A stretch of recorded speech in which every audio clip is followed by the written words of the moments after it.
Now we'll discuss about scalp. Scalp is nothing but soft tissue covering over the calvaria.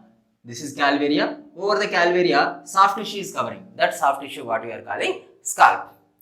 It contains 5 layers from outside to inside: skin, connective tissue, aponeurosis, loose areolar tissue, pericranium. Right? Here we will see from where to where it is extending. That means extent of scalp. Anteriorly superior orbital margin, posteriorly external occipital protuberance and superior nuchal lines. Right? Then on either side, zygomatic arch.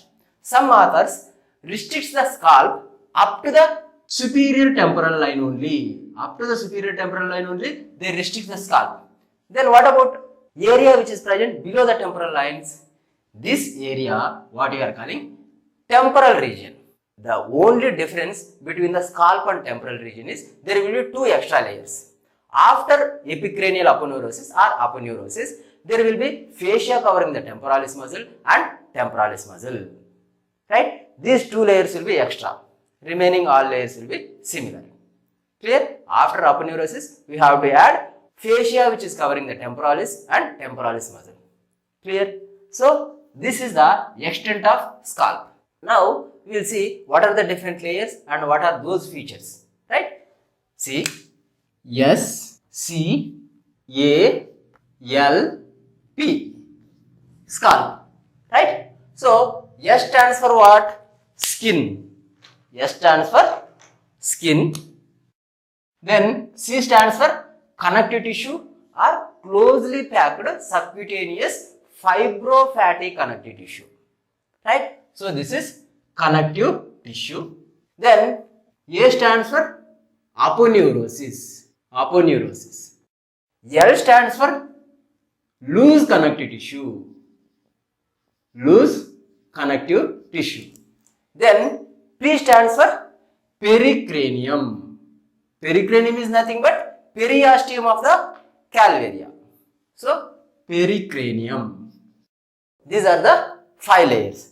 Now we will discuss one by one. If you take the skin first, skin is hairy. That means skin contains hairs.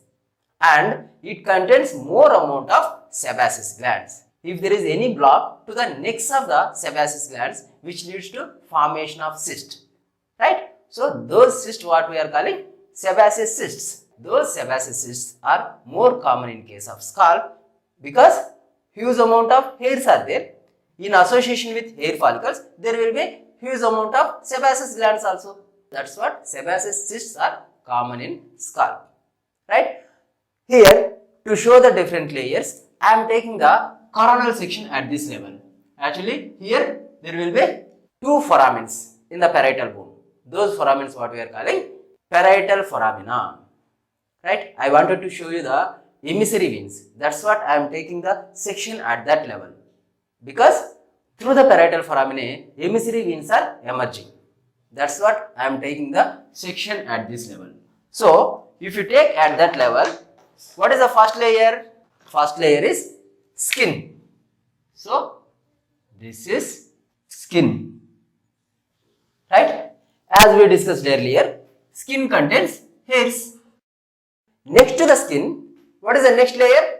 Connective tissue or closely packed fibrofatty connective tissue. So, here there will be fibrofatty connective tissue. Right? I am drawing fibrofatty connective tissue here. This is fibrofatty connective tissue. This fibrofatty connective tissue adheres very tightly overlying skin underlying aponeurosis. Like as we have studied in the palmar aponeurosis and plantar aponeurosis, there will be skin, underlying skin connective tissue will be there. That connective tissue is fibrofatty connective tissue. That fibrofatty connective tissue connects the overlying skin and underlying aponeurosis very tightly. Here also, overlying skin and underlying aponeurosis will be adhere or connect very tightly by this connective tissue. And it contains huge amount of blood vessels and nerves. Right? So, let me draw those structures also. This connective tissue contains arteries, veins and nerves. Since it is highly vascular, That means subcutaneous tissue is highly vascular because it contains huge amount of blood vessels. That's what if there is any cut or any injury to the scalp which leads to profuse bleeding. And one more thing is here. If you take the wall of the blood vessel, imagine this is the wall of the blood vessel. Wall of the blood vessel is connected with fibrofatty connective tissue. Is it? See, this is fibrofatty connective tissue, right? So, if there is any cut to this blood vessel, because of this fibrofatty connective tissue, this blood vessel will not close. It kept open only. Because fibrofatty connective tissue which is attaching to the walls of the blood vessel will be retracted. So that this blood vessel will not close unless until you compress the injured area. If you compress the injured area, then this blood vessel wall will be closed. Otherwise, it kept open. That's what. In case of patients with unconscious and scalp injury, which leads to profuse bleeding, which leads to death even. So, what you have to do is, if there is any scalp injury, we have to compress the scalp against the underlying bone. Then only bleeding will stop. Otherwise, bleeding will be continued. Then, one more applied aspect. This subcutaneous tissue very tightly packed. That's what, if there is any heat over the scalp, some exudates from the blood vessels which leads to swelling. Is it? That swelling will be very minimal, but pain will be more because it is very tightly packed. That's what, swelling will be less, but pain will be more.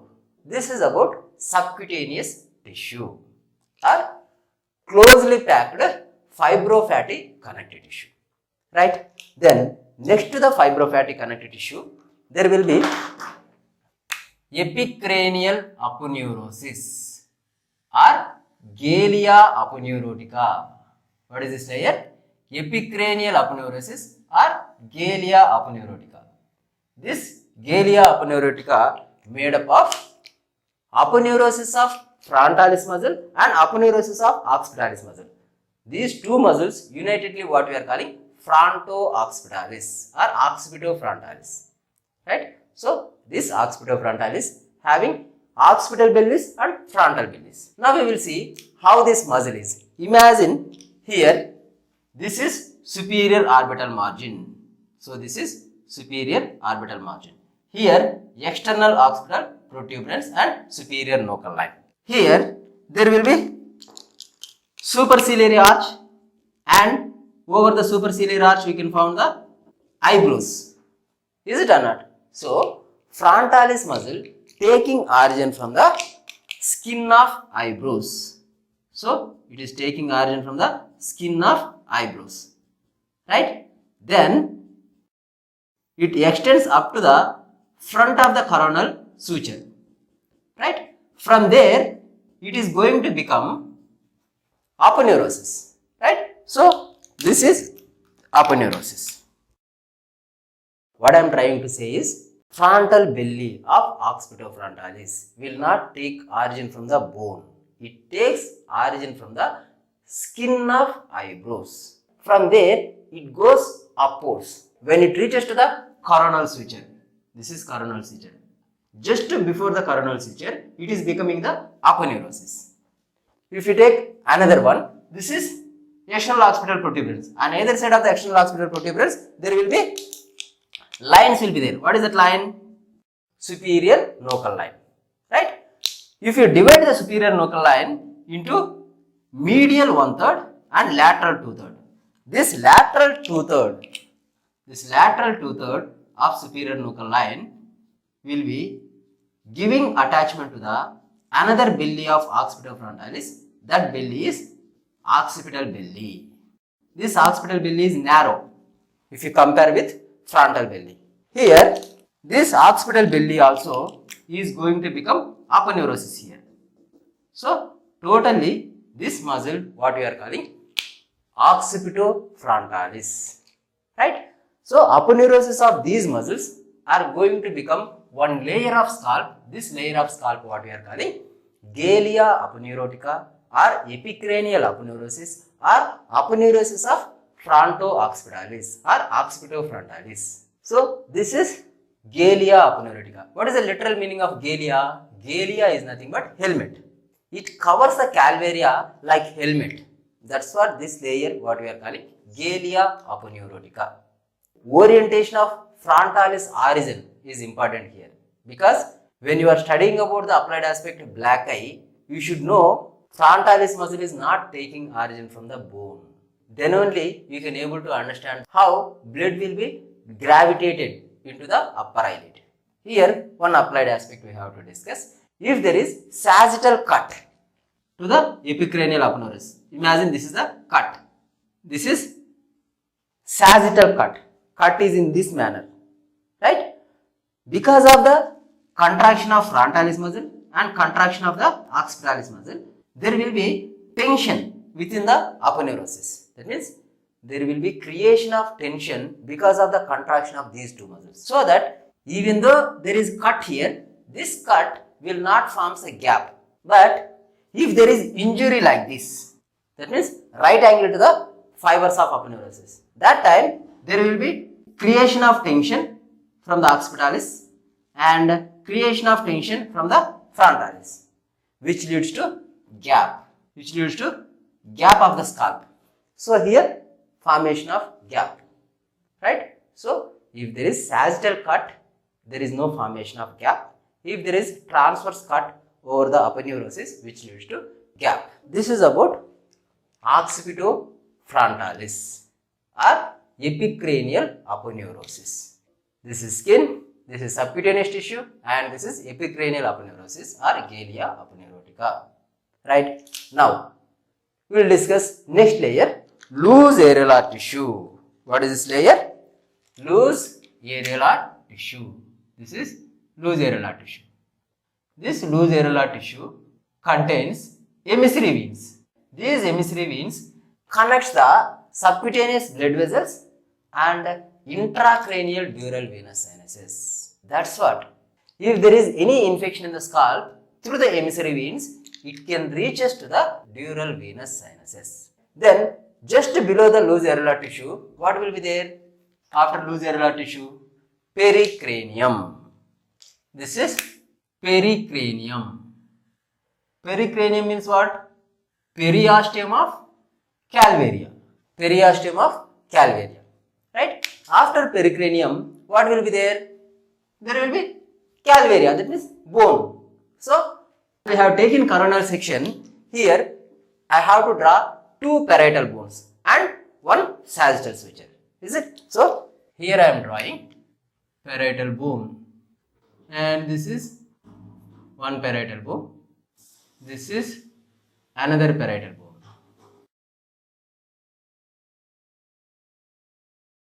So, here parietal bones are there. What is this suture? Sagittal suture. Right? Then, here, what are these foramens on either side? Parietal foramina. So, here, foraminae. What is this foraminae? Parietal foraminae. This is periosteum, and deep to the bone, there will be endosteum. So, this is endosteum. Endosteum. In case of cranial cavity, this endosteum is formed by endosteal layer of dura mater. Right? So, this is endosteal layer of dura mater. Beneath the endosteal layer of dura mater, you can find another layer called meningeal layer. So, this is meningeal layer. What is this layer? This is endosteal layer of dura mater, and this is meningeal layer of dura mater. Endosteal layer of dura mater, what we are calling here? Endosteum. Right?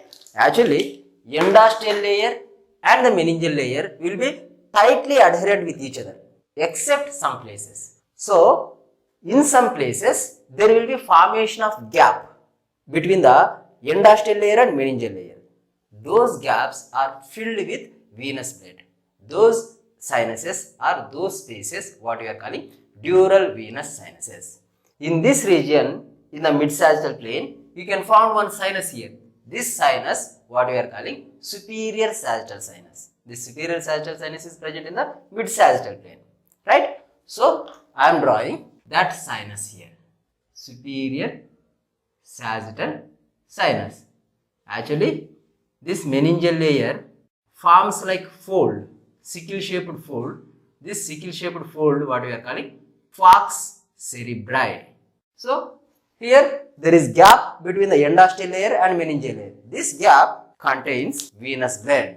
So, this gap contains venous blood. So, this space, what we are calling superior sagittal sinus. Now, this dural venous sinus connected with emissary veins. So, here I am drawing emissary veins. Through this route, infections can spread from scalp to dural venous sinuses. Right? That's what loose areolar tissue we can also call as dangerous area of scalp.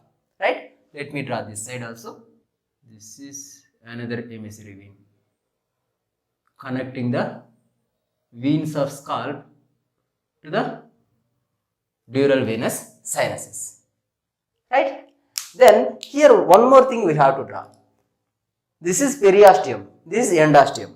Periosteum and endosteum connected by fibrous tissue. Actually, this is sutural tissue. This sutural tissue connecting the endosteum with periosteum. Except at the suture, remaining parts of the calvaria covered by pericranium very loosely. That means this pericranium covers the cranium very loosely except at the sutures. At the sutures, there will be connection between the endosteum and periosteum. Clear? So, these are the different layers. Actually, first, second and third, these three layers, what we are calling surgical scalp. Because when you are dissecting the scalp, these three layers will come together. We cannot separate these three layers. Since this connective tissue or second layer will be connecting the overlying skin underlying aponeurosis very tightly. Right? So, scalp is moving means what? These three layers are moving over the loose areolar tissue. When scalp is moving, these three layers together moving over the loose areolar tissue. Then there is another clinical condition called caput succedaneum because of compromised venous drainage during the delivery or during the parturition through the birth canal. There will be soft tissue swelling over the scalp of the newborn baby, what we are calling caput succedaneum. That caput succedaneum will be reduced within few days. You no need to do any treatment. Now we will see some other applied aspects related to the loose areolar tissue. See, this is aponeurosis. Below the aponeurosis, here loose areolar tissue is there. This is the place where loose areolar tissue is present. Accumulation of blood underneath the aponeurosis or within the loose areolar tissue.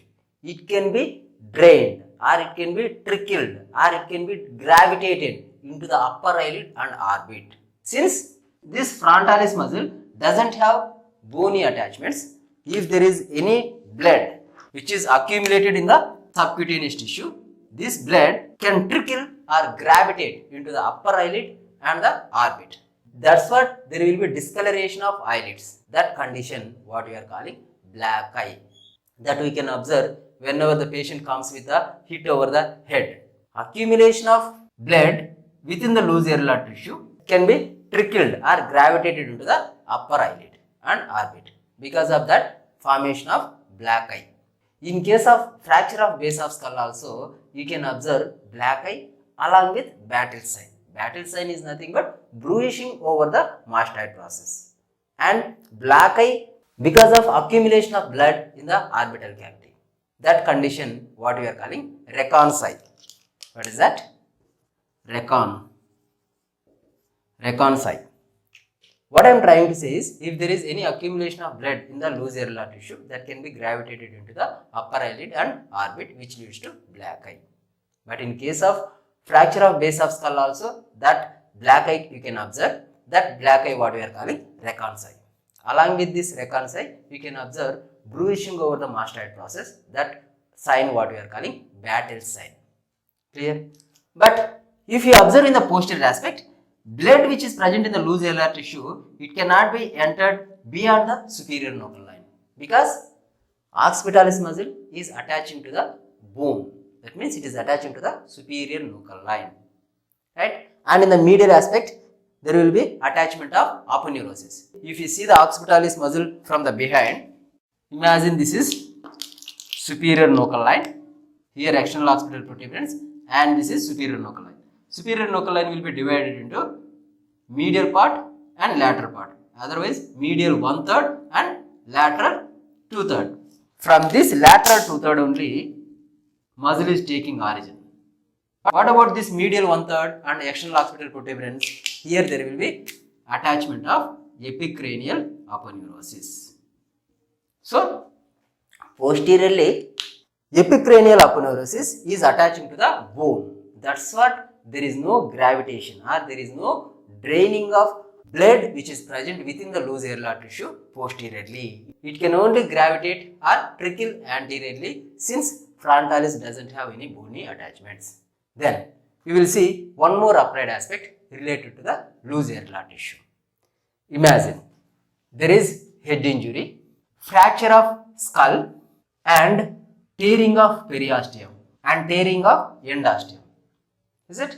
Which leads to communication between the intracranium to the loose areolar tissue. So, blood which is accumulated within the cranial cavity can be escaped through this route into the loose areolar tissue. This condition, what we are calling safety valve hematoma. Why we are calling this condition as safety valve hematoma? Actually, if there is no communication to the loose areolar tissue, blood will be accumulated within the cranial cavity, which leads to increased intracranial pressure and compression of brain. But in case of communication between the cranial cavity and loose areolar tissue, blood will be escaped from the intracranium to the loose areolar tissue. So, there is no increased intracranial pressure until loose areolar tissue filled with blood totally.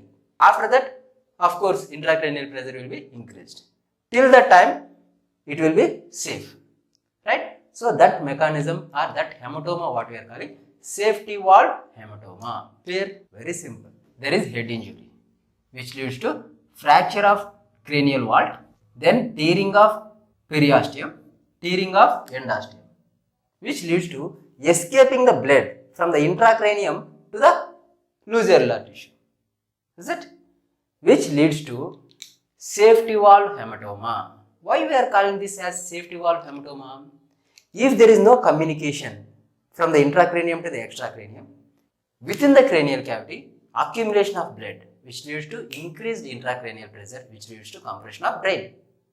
But if there is communication from the intracranium to the extracranium or intracranium to the loose areolar tissue, escaping of blood from the intracranium to the extracranium.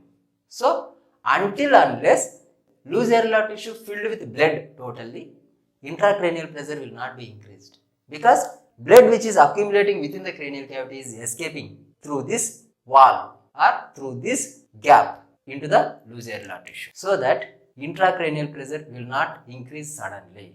Clear? Of course, after filling the loose areolar tissue totally, then intracranial pressure start increasing. There is another applied aspect related to the pericranium. See here, if there is any accumulation of blood or fluid beneath the pericranium, which leads to swelling of scalp, but that swelling represents the shape of that particular bone. Imagine if there is accumulation of blood over the parietal bone, the shape of the swelling will be looking like shape of the parietal bone. Why? Here, if there is accumulation of fluid here, this cannot escape beyond this suture because periosteum and endosteum are connected by fibrous tissue. Because of that, this fluid cannot go beyond this suture.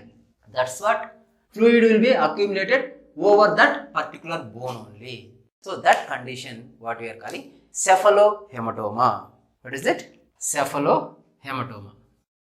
Then there is one more condition. If there is accumulation of CSF instead of blood, that condition, what we are calling cephalohydrocele.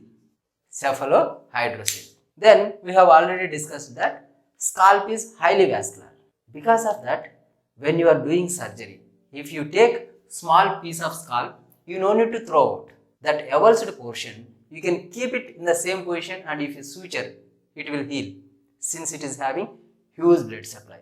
These are the different layers of scalp and their applied aspects. Now we will discuss nerve supply and blood supply. I am removing this. I am taking the scalp. When you see the scalp from above, that means like norma verticalis.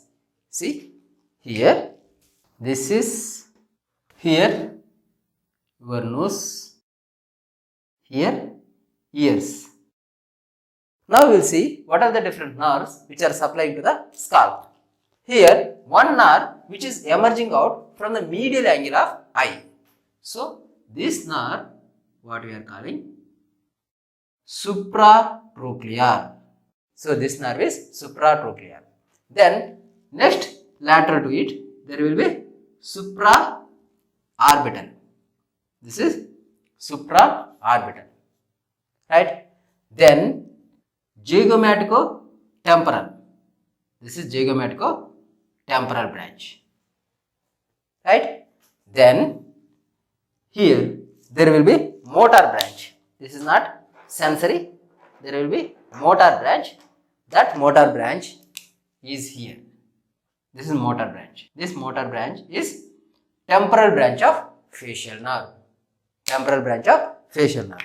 Then in front of the ear there is auriculotemporal. This is auriculotemporal, right?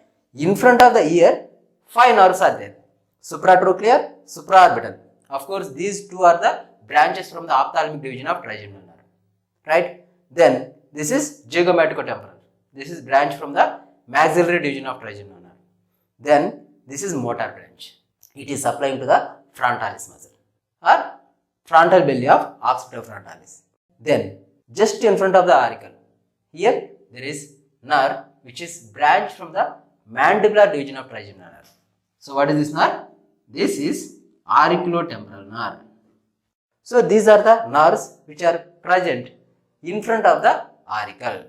Now we will see what are the nerves which are supplying behind the auricle.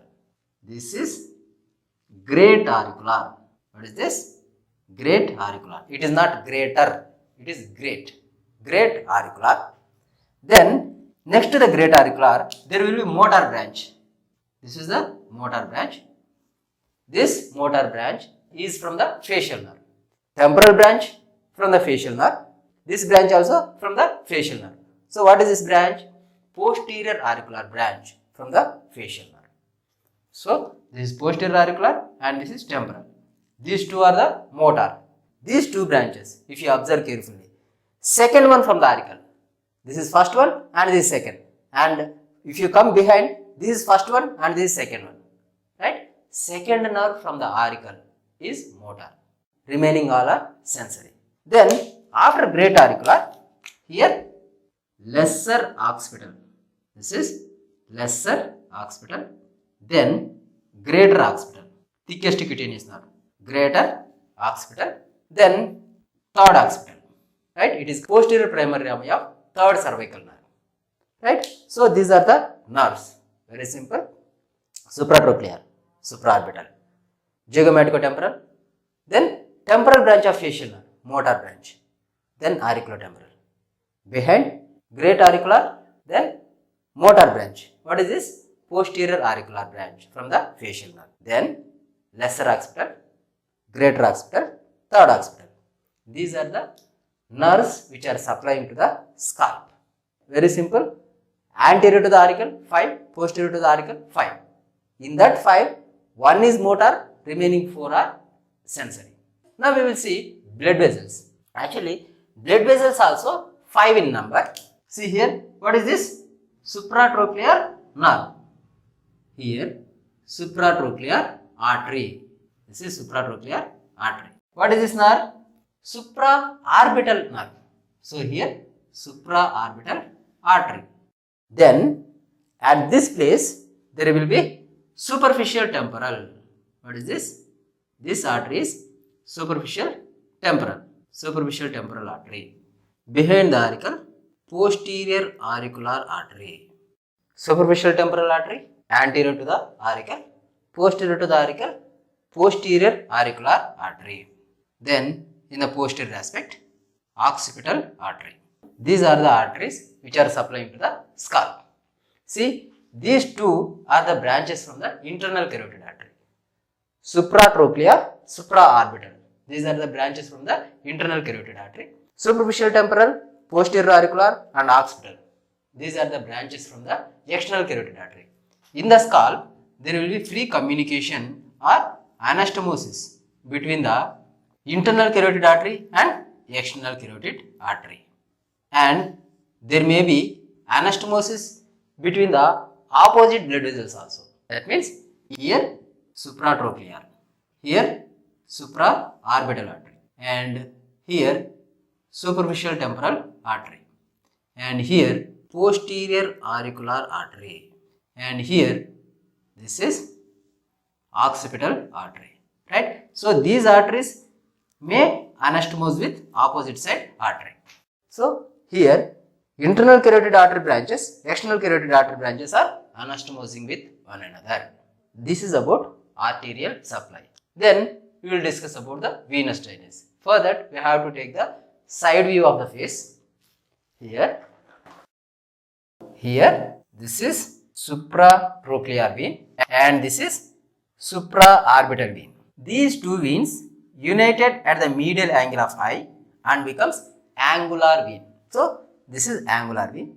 This angular vein continues down obliquely behind the facial artery over the face, continues as facial vein, and reaches to the lower part of the auricle, right? Then I am leaving this here. Then what is this artery? Superficial temporal. So along with superficial temporal artery, there will be superficial temporal vein. So this is superficial temporal vein. Then at the level of the neck of the mandible, there will be maxillary vein. So superficial temporal vein and the maxillary vein both are united and forms retromandibular vein. So this is retromandibular vein. This retromandibular vein passing through the parotid gland, right? Within the parotid gland, it will be divided into two divisions, anterior division and posterior division. So this is anterior division and this is posterior division, right? Anterior division of retromandibular vein and the facial vein united and forms common facial vein. So these two are united and forming the common facial vein.